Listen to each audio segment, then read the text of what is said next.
Let's bring in Freya McClements. She is the Northern Ireland correspondent for the Irish Times, and she joins us now from Belfast. Freya, this was the most violent night in this stretch of unrest. What do we know about what happened? Yes, absolutely it was. And we've seen sporadic scenes of violence here in Northern Ireland for the last week. But last night, by far the worst. Some of the graphic pictures I'm sure your listeners will have seen.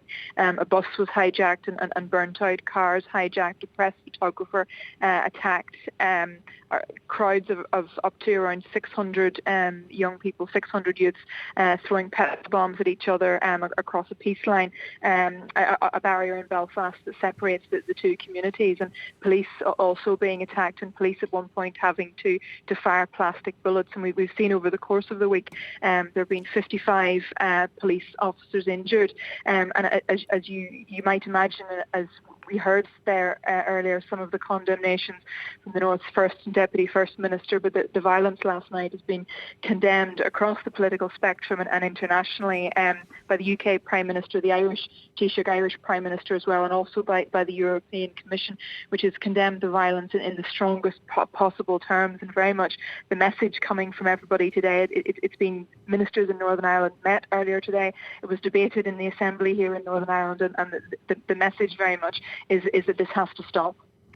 Freya, unfortunately, tension in the region is, nothing new. What's behind the surge in unrest this time? Yeah, since the beginning of the year, there have been difficulties. There's been heightened tensions among unionists and in loyalist areas in Northern Ireland, and they're angry about the Northern Ireland Protocol, that part of the Brexit withdrawal agreement that governs relations in Northern Ireland, and they object to this. They're angry with this because it puts a border in the Irish Sea between Northern Ireland and the rest of the UK, and there have been difficulties. There have been checks on some goods. There's been difficulty getting some goods from the UK to Northern Ireland. But for unionists and loyalists, it's also it's a question of identity. It's about their British identity and that barrier being put between them and the rest of the UK.